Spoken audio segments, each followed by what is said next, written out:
Whitmore and Maria finally spoke louder, voice trembling. She's just a child, and Eleanor laughed, cold and sharp.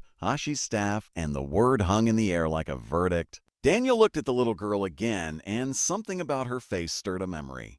He couldn't quite place, but before he could speak, Maria stepped forward and said, "You grabbed her arm and twisted it." And Eleanor rolled her eyes. I corrected her, yet the girl winced visibly. And Daniel saw faint red marks forming on her wrist. He had built companies, negotiated billion-dollar deals, but suddenly the room felt smaller than a courtroom.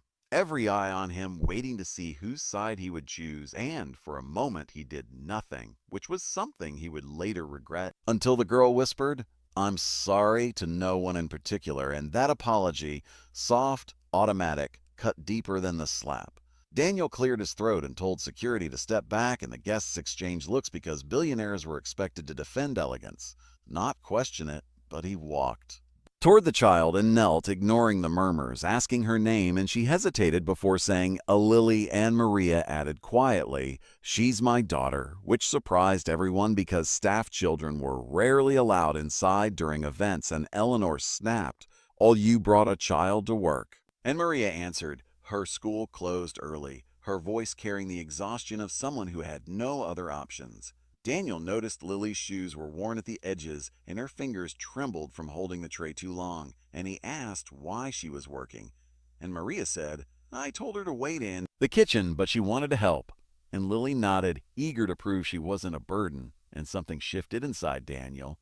A realization that the grandeur of his world often rested on invisible sacrifices, and Eleanor, irritated by the attention, demanded again that Maria be dismissed immediately. But Daniel found himself saying, "Not tonight," which drew gasps because he rarely contradicted her, and the party resumed awkwardly, though conversations remained hushed, and Maria took Lily to the kitchen, whispering apologies she didn't owe. While Daniel stood among investors who praised his latest acquisition, yet couldn't stop glancing at his fiancée's reddened cheek, and the night moved forward, but the moment lingered.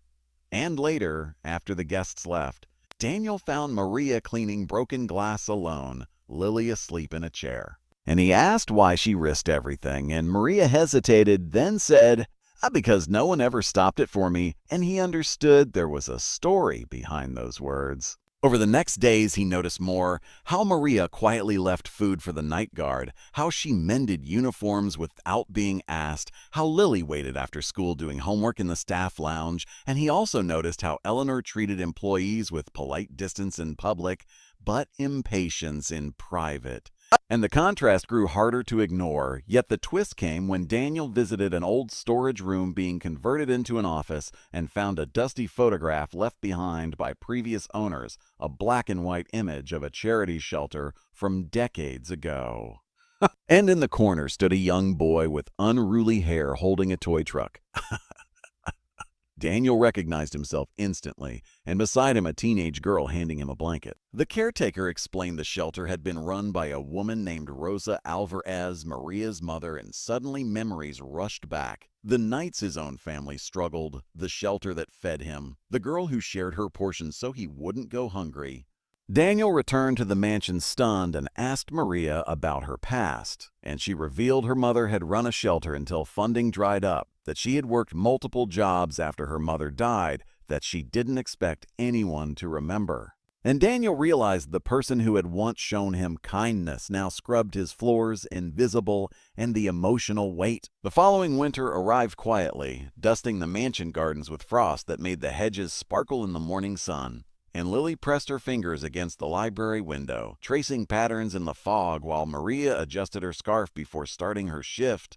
And Daniel, noticing the child's fascination, asked if she had ever seen snowfall properly, to which she shook her head, explaining she had only watched it on television. The comment lingered with him longer than he expected, and later that week he arranged for the staff children to visit a nearby winter festival, insisting it be a simple outing without publicity. And Lily returned that evening flushed with excitement, holding a paper snowflake she had cut herself. While Maria watched her laugh in a way that felt unfamiliar yet deeply comforting, Eleanor, however, interpreted each gesture as another sign that Daniel was drifting further from the life she had envisioned, and she began organizing events meant to reassert order. Formal dinners, strict schedules, reminders of hierarchy. But the warmth in the household proved stubborn, growing in small, unplanned ways, like when the head chef taught Lily to bake properly after her burnt cookie attempt, or when the security guard shared stories from his hometown that made her giggle. One afternoon, Daniel found Lily struggling with a school essay about someone who changed your life, her pencil hovering uncertainly, and she asked him quietly if she could write about her mother, explaining that Maria worked harder than anyone she knew, and Daniel encouraged her, though he noticed she kept glancing at him as if wondering whether his name belonged there too, and he felt an unexpected humility in stepping back. Around the same time, Maria received a notice about increased rent for her small apartment, and she tried to hide the worry. But Daniel overheard a furtive conversation between her and another staff member, realizing that despite the changes inside the mansion, life outside remained difficult, and he quietly arranged flexible hours so she could pursue evening classes, presenting it as a staffing adjustment rather than charity. And Maria accepted with cautious gratitude, unsure how to reconcile pride with opportunity. Meanwhile, Lily's new school challenged her, the curriculum faster, classmates from different backgrounds, and she returned home one day unusually silent, admitting she felt out of place, that others had things she didn't, and Maria struggled to reassure her. But Daniel knelt beside them and shared a story about his own first day at a better school, how he had worn shoes too big because they were donated, how he pretended confidence until it became real, and Lily listened, absorbing the idea that discomfort could be temporary. Eleanor's frustration reached a peak during a charity board meeting when she proposed redirecting funds toward high-profile galas, arguing visibility mattered more than quiet initiatives.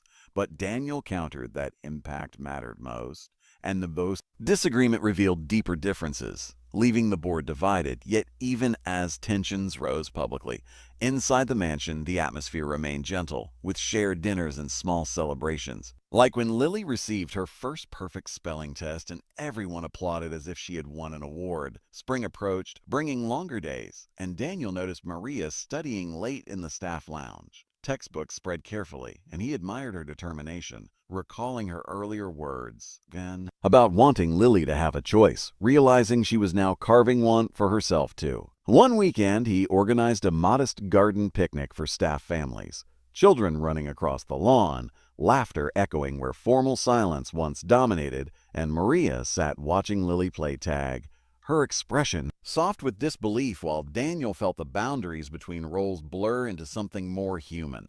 During the picnic, Lily asked him if he ever got lonely in such a big house, and he admitted that sometimes success builds walls instead of connections, and she responded simply by handing him a flower she had picked, as if that solved everything. And in that small gesture, he felt a quiet shift again, the realization that meaning often arrived in unplanned moments. Later that evening, Eleanor confronted him once more, questioning whether he was sacrificing ambition. But he answered calmly that ambition without empathy felt incomplete. And though neither convinced the other, the conversation ended without anger, just a recognition that their paths were diverging. Months passed, and Maria completed her first course. Lily grew more confident, and the staff moved with an ease that reflected mutual respect, while Daniel continued balancing business with newfound priorities, noticing that decisions influenced by compassion often inspired loyalty and creativity in unexpected ways. One rainy afternoon, Lily performed in a small school play, nervous but determined, and Maria invited Daniel discreetly, unsure if he would attend, yet he arrived quietly, sitting among parents, applauding as Lily delivered her lines, her voice steady, and afterward she spotted him in the crowd and ran forward, pride shining in her eyes. As they walked back to the car under shared umbrellas, Maria thanked him, not for money or opportunities, but for believing in them. And he realized that the slap in the hallway had set off a chain of choices that reshaped not only lives around him, but his own understanding of success. And as the mansion lights glowed warmly against the darkening sky, he sensed that kindness, once defended, continued to ripple outward in ways too quiet to measure yet impossible to ignore.